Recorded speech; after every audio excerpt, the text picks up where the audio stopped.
welcome back, folks. In this video, we're going to learn about the bureaucracy. Exciting, huh? I know for sure that was on your bucket list. It makes sense, though, to briefly turn to this topic now. When you talk about delegation, as we did in our last set of videos, you're obviously talking about delegating to somebody. And in a sense, in the American system, that somebody is the executive. But more specifically, it's the agencies that the executive oversees.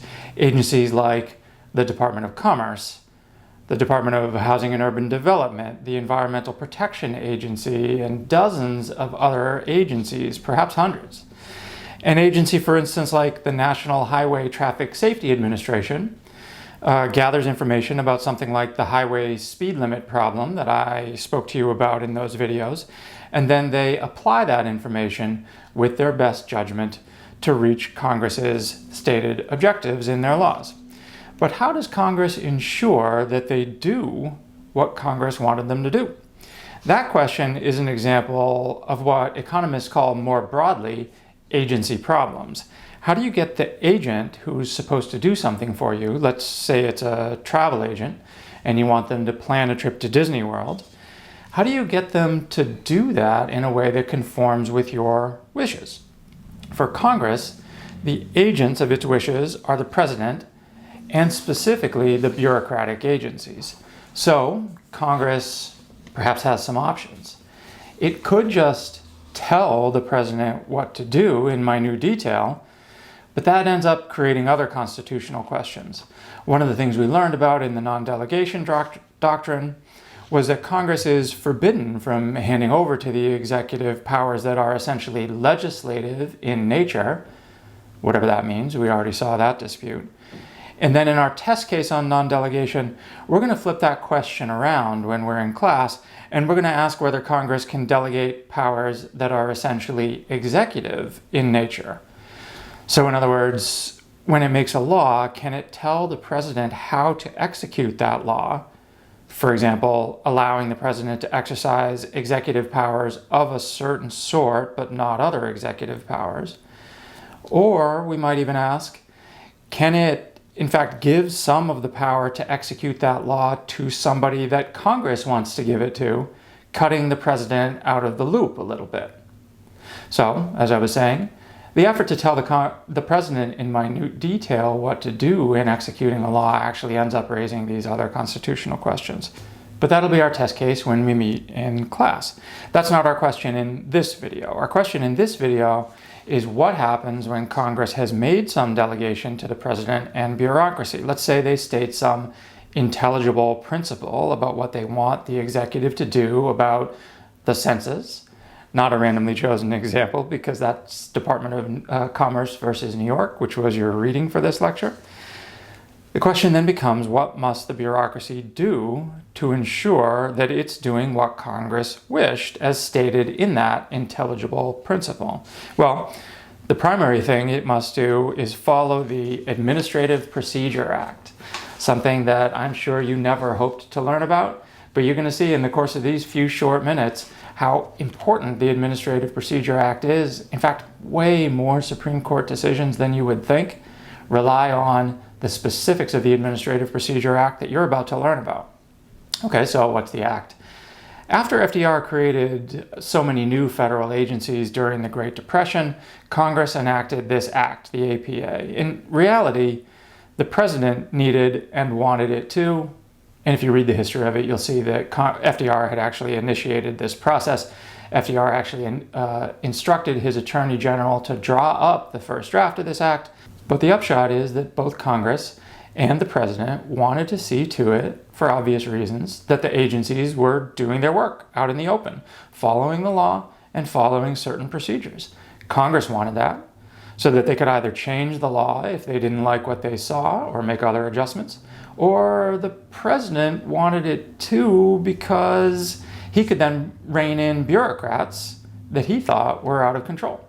So they both wanted the administrative agencies to do their work out in the open. And the APA basically lays out procedures for rulemaking. A rule, in this case, is something like that speed limit regulation that we talked about in our example earlier. I'm just going to use the term rule to cover all sorts of different terms that might be used were you in the administrative bureaucracy itself. We'll just use the term rule. So in the speed limit example, Congress said it wanted to save lives, and it set the different parameters that could be adjusted in order to do that. Speed limit, rain, we talked about it before. Then the NHTSA would issue rules that apply to the specific highways in the specific circumstances, hence our word rule. There's informal rulemaking, also sometimes known as notice and comment rulemaking, and there's formal rulemaking. So, notice and comment basically explains what informal rulemaking is, so focus on those words. The agency, under the notice and comment procedure, has to, 1, publish a notice of proposed rulemaking in something that's called the Federal Register, an extremely important government document. And that published rule is going to include the rule's substance, the speeds that were limited. It's going to include the rule's proposed effective date, and it's going to include the legal authority under which the agency is proposing that rule, in other words, Congress's law. It's also going to provide a comment period, and that's usually between 30 and 60 days. During that comment period, the public and any interested parties can submit comments, and they can submit recommendations with respect to this rule. That allows the public to be part of contesting this rule if it doesn't conform to Congress's wishes. And Congress really wants the public to be involved in rulemaking because they don't want to end up with an explosion on their hands later when a rule has affected their constituency and they didn't even know about it. So they implement what's sometimes been called fire alarm oversight, allowing the public these comment periods so that they can get agitated if they want to and bring it to the attention of a congressman for other oversight procedures to kick in. So then, only after any proposal has been made, only after comments have been made, and the administrative agency has issued a revision, can the rule take effect. Formal rulemaking is slightly different. It simply uses procedures that are more like a formal court hearing with what's called an administrative law judge. If the rights of individuals or of corporations are at stake, Congress sometimes wants this more formal procedure. It lets all the parties, including the government agency itself, make their case for a rule, and then it lets the judge decide what's fair, equitable, conforms with the law, and etc. Now, I'm not going to go into a lot of the specifics about formal rulemaking, and nor do I actually want to elaborate on informal rulemaking much more, because it's a lot more complicated than even what I've said here, and I want this to be a con law lecture, not a sleep aid. So I'm going to skip a lot of the detail about the procedures that the agencies have to follow, and I'm going to jump right into stuff that involves the Supreme Court and judicial review, which is what our course is about. Now, the Administrative Procedure Act requires that agencies do things in such a way that they are judicially reviewable. At least that's the case in certain instances where the agency is not given complete discretion of what to do. If they have to conform to some intelligible principle, they have to do things in a way that's reviewable. Courts then give the agency what's sometimes called Chevron deference, a name given to certain principles stated in a Supreme Court case that involved the oil company Chevron, and that basically means that they're generally going to give a lot of leeway to an agency to interpret the laws that they're operating under and how much of a mandate those laws actually give to the agency. The agency, after all, would end up being the world's leading expert on the law that it enforces. But deference doesn't mean completely free rein, because the APA itself requires agency decisions to be subjected to judicial review.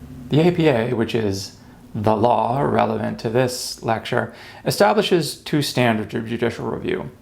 There's the substantial evidence standard, and then substantial evidence is required in cases involving decisions made during formal rulemaking, so substantial evidence. And courts must uphold agency decisions that are, quote, reasonable, or the record contains such evidence as a reasonable mind might accept as adequate to support a conclusion. And then there's a second standard, which is the arbitrary or capricious test. Courts reviewing agency regulations are instructed to overturn actions that they find to be, quote, arbitrary, capricious, and abuse of discretion, or otherwise not in accordance with law. And then that test is most often used on the facts considered in informal rulemaking. So both of those quotes, just to remind you, are quotes from the APA itself, telling courts what standards to use in reviewing formal and informal decision making. And that second rule, the arbitrary or capricious test, is what they used to settle Department of Commerce versus New York. So here are the facts. In 2018, Trump's Secretary of Commerce, Wilbur Ross, announced in a memo that he was reinstating a citizenship question on the 2020 census questionnaire at the request of the Department of Justice. Justice had said they wanted citizenship data to help them enforce the Voting Rights Act, voting in federal elections, of course, being only for citizens, so the data might be relevant. State and local elections don't necessarily need to be only for citizens. We can bring that up if you want. The memo said that the Department of Commerce had considered 4 possible options for this citizenship question on the census, and the Secretary had chosen one of them. Now, Democrats charged that adding this citizenship question was a blatant attempt to suppress census response rates by non-citizens. They said that the question would scare away non-citizens from answering the census at all, for fear that by sort of outing themselves as non-citizens, they'd draw attention to themselves in some way.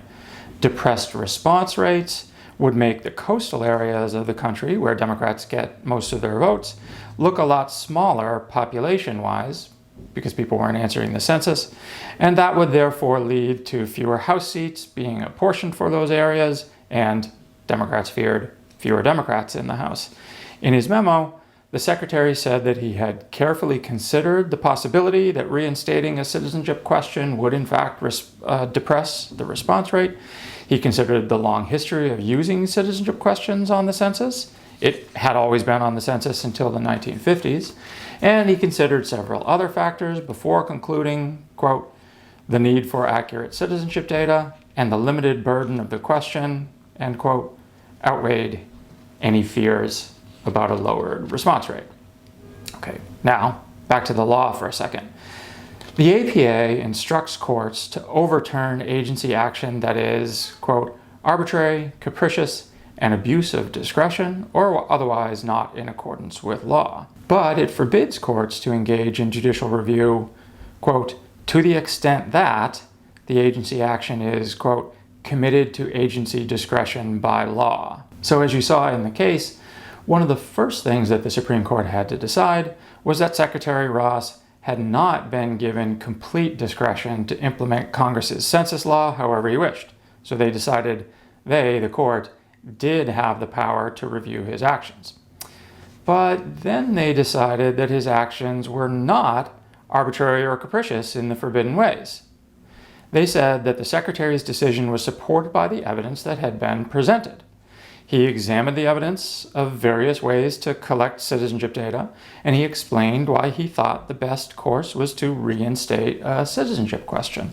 He then weighed the value of obtaining more complete and accurate citizenship data against the uncertain risk that reinstating a citizenship question would result in lower response rates, and he explained why he thought the benefits of his approach outweighed the risk. That decision was reasonable and reasonably required, they suggested, particularly in light of the long history of the census citizenship question. But, and now pay attention here, they weren't done with the Secretary just yet, because they actually did overturn his decision. Not because the reasoning of his memo was arbitrary or capricious, but because they didn't think it was his real reasoning. More evidence about the facts of the case had been presented in court, and in fact emerged while the Supreme Court was considering the case, and that new evidence led the court to think that the Secretary's memo presenting his reasoning was just a ruse. The Supreme Court had previously ruled that in order to permit meaningful judicial review, in other words, in order to allow the court to peer into the agency's work in some way, an agency must, quote, disclose the basis of its actions. And there they cite Burlington Truck Lines Incorporated versus United States. They ordinarily have to trust an agency's word on its reasoning unless there is, quote, strong showing of bad faith or improper behavior, and there they cite Overton Park as a decision. Well, was there a showing of bad faith in this case?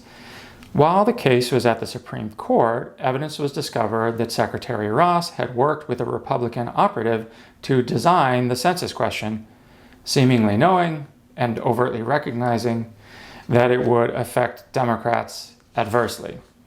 And the facts also revealed that Secretary Ross had spent his first 2 years in office looking for some legal justification for his citizenship question. Memos and interviews revealed that he'd tried out various different justifications for this question, and only very late in the process did he personally reach out to the Department of Justice and ask them to come up with a justification based on the Voting Rights Act. So Justice Roberts said on page 28 of the decision that in a typical case, they'd be fine with an agency having other reasons for its decision than the one that it stated to the courts. They could have multiple reasons. So why wasn't this a typical case? He says, here, the Voting Rights Act enforcement rationale, the sole stated reason, seems to have been contrived. So in essence, he guesses at Ross's motives. And he also says this on page 28. The reasoned explanation requirement of administrative law is meant to ensure that agencies offer genuine justifications for important decisions, reasons that can be scrutinized by courts and the interested public. Accepting contrived reasons would defeat the purpose of the enterprise. If judicial review is to be more than an empty ritual, it must demand something better than the explanation offered for the action taken in this case. Now, this is rather remarkable when you think about it. The court in this case said that Secretary Ross had wide, not unlimited, but wide latitude to implement the census law under Congress's delegation. And they said, in essence, that his eventual decision did fit with Congress's somewhat widely expressed intelligible principles to guide that decision.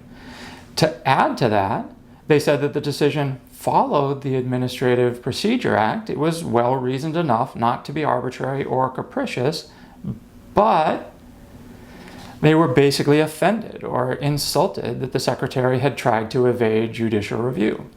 Critics said that Roberts' decision was more about the court's power than it really was about Congress's delegation or the agency's administrative decision. It was the evasiveness that made the decision unreviewable and therefore illegal, not what was actually done. In fact, on page 1 of his dissenting opinion, Justice Thomas argued precisely this. He said, "For the first time ever, the court invalidates an agency action solely because it questions the sincerity of the agency's otherwise adequate rationale." As he says on page 5, this conclusion is extraordinary. The court engages in an unauthorized inquiry into evidence not properly before us to reach an unsupported conclusion. So here, yet again, in this case, we have an opportunity to discuss the fundamental question of this case. Should the court really be reviewing agency decisions in this way? Or should they leave it up to Congress to see to it that its laws are being followed? And why get offended when they don't want the courts to get involved, when really it's a question of delegation between them? I'm really excited to talk about that with you, and also look at a test case related to this. And so I look forward to seeing you soon. Bye now.